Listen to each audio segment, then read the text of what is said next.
ہم نے رب کے حکموں کو توڑا، ہم نے پرواہ ہی نہیں کی۔ ہم سمجھے دنیا میں آئے ہیں تو ہماری دنیا ہے، آوارہ ہوں، خواہشات نفس کے مطابق زندگی گزاریں، آنکھیں بے حیائی میں لگی رہیں، سوچیں آوارگی میں لگی رہیں، کان نغمے سنتے رہے، زبان جھوٹ بکتی رہی، ظلم و جبر کا بازار گرم رکھا، عصمتیں عزتیں پامال کرتا رہا، لوگوں کا مال لوٹتا رہا، حق غصب کرتا رہا، کلیجی اور دل چیرتا رہا، لوگوں کو زخمی کرتا رہا، لوگوں کے جذبات سے کھیلتا رہا، پرواہ نہیں کی کہ یہ دنیا ہے، امتحان گاہ ہے، چند دنوں کے لیے آئے ہیں، اللہ کے حضور پیش ہونا ہے، عملوں کا حساب ہونا ہے۔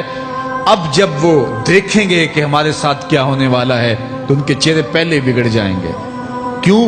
وہ گمان کریں گے کہ ان کی ریڑھ کی ہڈی توڑ دی جائے گی، ایسے عذاب آئیں گے جس طرح کسی کی ریڑھ کی ہڈی ٹوٹ جائے تو اس کا چہرہ شگفتہ گلاب تو نہیں ہوتا، اس کا چہرہ جو ہے وہ تو کس قدر مرجھایا ہوا ہوتا ہے۔ تو اللہ ارشاد فرماتا ہے اس طرح ان کے چہرے ہوں گے۔ ابھی عذاب آیا نہیں ہے لیکن چہرے پہلے اترے ہوئے ہوں گے، اور جب عذاب کی بھٹی میں ڈالے جائیں گے، اللہ اکبر، اور وہ سخت عذاب، حضور نے جبریل امین سے پوچھا مجھے جہنم کے عذابوں کا ذکر سناؤ۔ عرض کی حضور سب سے ہلکے عذاب کی کہانی سناتا ہوں، اور وہ یہ کہ جہنمی کے پاؤں میں آگ کا جوتا رکھا جائے گا، باقی پورا بدن اس کا سلامت ہوگا۔ یہ سب سے ہلکے عذاب کی کیفیت ہے۔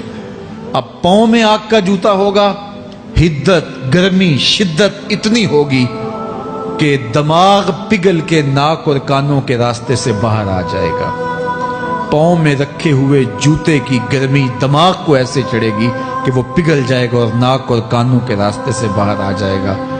تو اللہ کے عذاب کے خوف سے چہرے بگڑ جائیں گے، حالت سلامت نہیں رہے گی۔ یہ بات ذہن میں رکھیں کہ اللہ جس کو جہنم میں ڈالے گا اس کو اس صورت میں نہیں ڈالے گا، یہ محمدی صورت ہے، یہ شکل اس کی چھین لی جائے گی اور اس کی شکل بڑی کر دی جائے گی۔ اس کا ایک ایک دانت احد پہاڑ جتنا ہوگا۔ احد پہاڑ کا پھیلاؤ 15 کلومیٹر پہ ہے، 15 کلومیٹر کا ایک دانت، اور 32 دانت کتنے ہوں گے تو منہ کتنا بڑا ہوگا۔ اس کو اتنا بڑا اس لیے کیا جائے گا تاکہ وہ عذاب کی تکلیف زیادہ سہے۔ 70 گز موٹی کھال ہوگی، اور کھال جل جائے گی تو اللہ قرآن میں فرماتا ہے ہم نئی کھال دے دیں گے تاکہ عذاب کی تکلیف اس کو گوارا کرنی پڑے۔ پھر چیخے گا، چلائے گا، ہائے مجھے پانی دو، پانی دو، پیاس کی شدت ہے۔ 70 سال تک تو اس کی کوئی آواز ہی نہیں سنے گا۔ 70 سال کے بعد داروغہ جہنم چیخ کر کہے گا کیا مانگتا ہے؟ وہ بولے گا مجھے پانی چاہیے۔ کہا جائے گا تو بے بھی ملتا ہے پانی۔ پھر داروغہ جہنم اسے پانی دے گا، کوکا کولا کی بوتل دے گا یا پیپسی تھما دے گا یا منرل واٹر کی بوتل دے گا؟ نہیں، قرآن بتاتا ہے اسے مائے حمیم دیا جائے گا، کھولتا ہوا پانی، اور وہ اتنا گرم ہوگا جب پینے کے لیے چہرے کے قریب کرے گا اس سے اٹھتی ہوئی بھاپ کی وجہ سے چہرے کی کھال ادڑ کے اس کے اندر گر پڑے گی، لیکن اس کے باوجود اس کو پینا پڑے گا۔ اللہ فرماتا ہے یہ دنیا ہی سب کچھ نہیں ہے، سمجھ لیا یہی سب کچھ ہے، آخرت کو بھول گئے، صبح اٹھے کام پہ چلے گئے، شام آئے آوارگی میں چلے گئے، صدائیں آتی رہی حی علی الصلاۃ حی علی الفلاح، کوئی پرواہ نہیں کی، نہ پیشانیوں نے سجدے کیے، نہ سوچوں میں پاکیزگی آئی، زندگی یوں گزار کے چلے گئے۔ ایسے نہیں، کہا ایک وہ ہوں گے جن کے چہرے شگفتہ گلاب ہوں گے، ایک وہ ہوں گے جن کے چہرے بگڑے ہوئے ہوں گے۔ اللہ اکبر، کلا اذا بلغت التراقی، یہ تو قیامت کا منظر ہے نا، قیامت سے قبل بھی ایک منظر ہے، اللہ اس منظر کو بھی بیان کر رہا ہے، کلا اذا بلغت التراقی، ہاں جب جان گلے کو پہنچ جائے گی۔ اے انسان تیرے اوپر وہ گھڑی بھی آنے والی ہے، وہ وقت بھی آنے والا ہے جب سانس اس ہنسلی میں اٹک جائے گا، جب سینے سے بھی سانس اوپر چلی گئی، اب ڈاکٹر بھی لا علاج قرار دے رہے ہیں کہ اب علاج نہیں رہا ہے، جان بس اب نکلنا چاہ رہی ہے، اور کہا جائے گا کوئی جھاڑ پھونک والا بلاؤ۔ اب ڈاکٹروں نے تو جواب دے دیا، اب سانس اٹک گئی گلے میں، چند لمحوں کی مہمان ہے، اب ڈاکٹروں نے کہا اب ہماری جانب سے لا علاج ہو گیا، اب لے جاؤ اس کو گھر یا وینٹیلیٹر پہ ڈال دیتے ہیں اس کو، بس اب ہماری جانب سے کوئی اس کا علاج نہیں ہے۔ اب گھر والے روتے ہیں، کہتے ہیں کوئی جھاڑ پھونک والا لاؤ، کوئی دم والا لاؤ، شاید وہ کوئی دم کرے تو اس کی جان میں جان آ جائے۔ ڈاکٹروں نے تو لا علاج قرار دے دیا۔ وَظَنَّ عَنَّهُ الْفِرَاقُ، اللہ فرماتا ہے یہ تو جھاڑ پھونک والے کو ڈھونڈ رہے ہیں، لیکن جس کی سانس یہاں اٹکی ہے وہ سمجھ گیا ہے اب موت آ گئی ہے، اس کو یقین ہو گیا ہے کہ اب موت کے لمحے آ گئے ہیں، اب میں بچ نہیں پاؤں گا، اب آنکھیں تاڑے لگی ہوئی ہیں۔ وَالْتَفَّتِ السَّاقُ بِالسَّاقِ، پنڈلی پہ پنڈلی چڑھ رہی ہے۔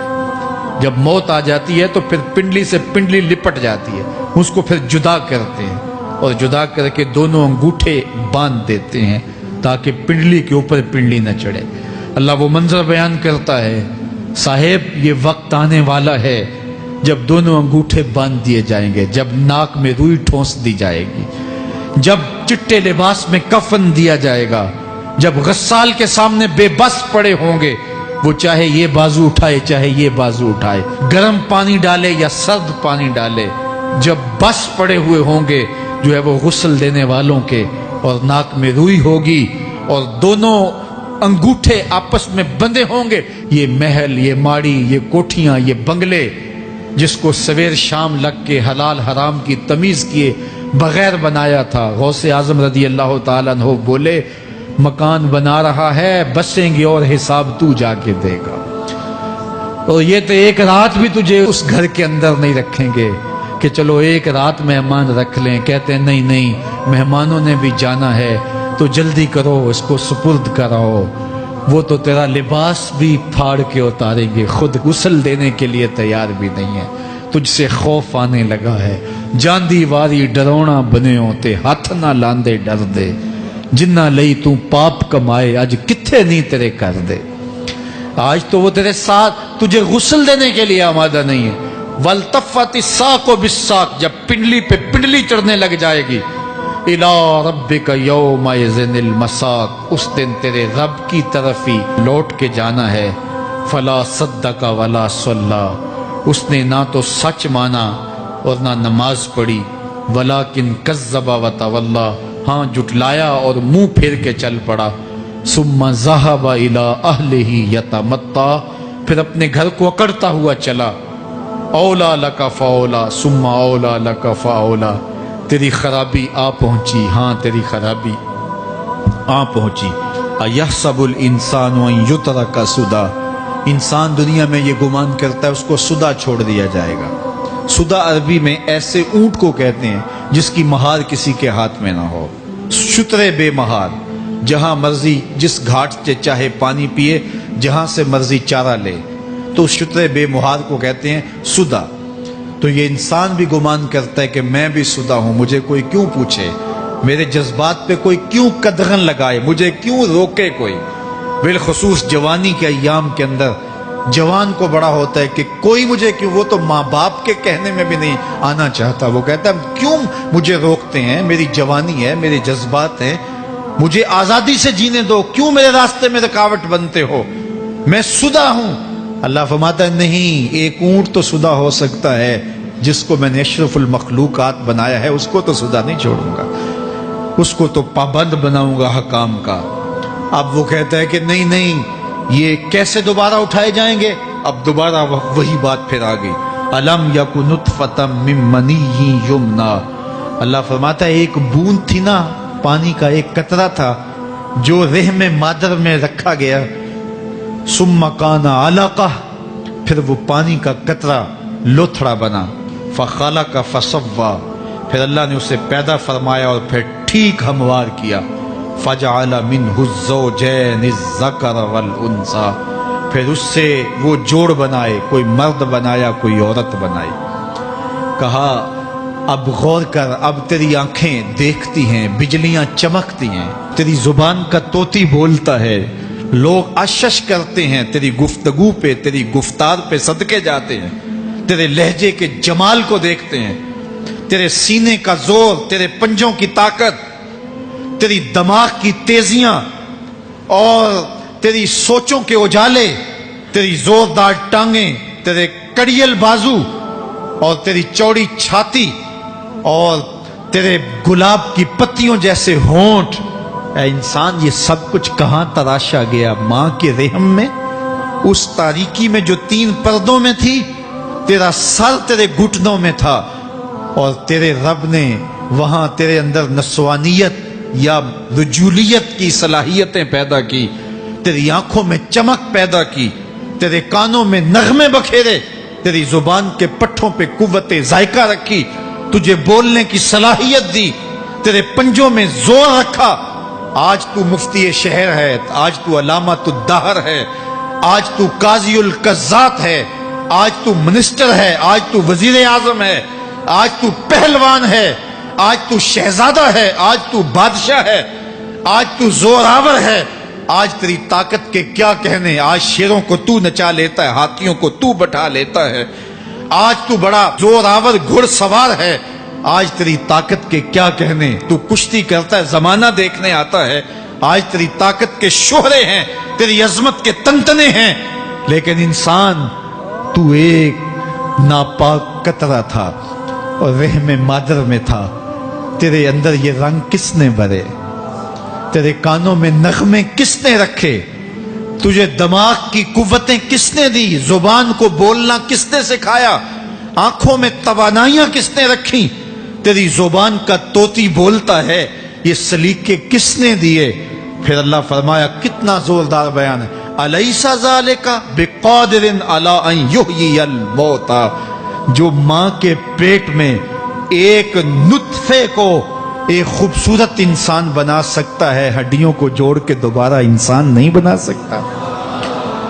کیا وہ دوبارہ تجھے کھڑا نہیں کر سکتا اپنے سامنے پیش ہونے کے لیے، جس کے حکموں کو تو نے توڑا ہے، جس کے فرامین کا تو نے مذاق اڑایا ہے؟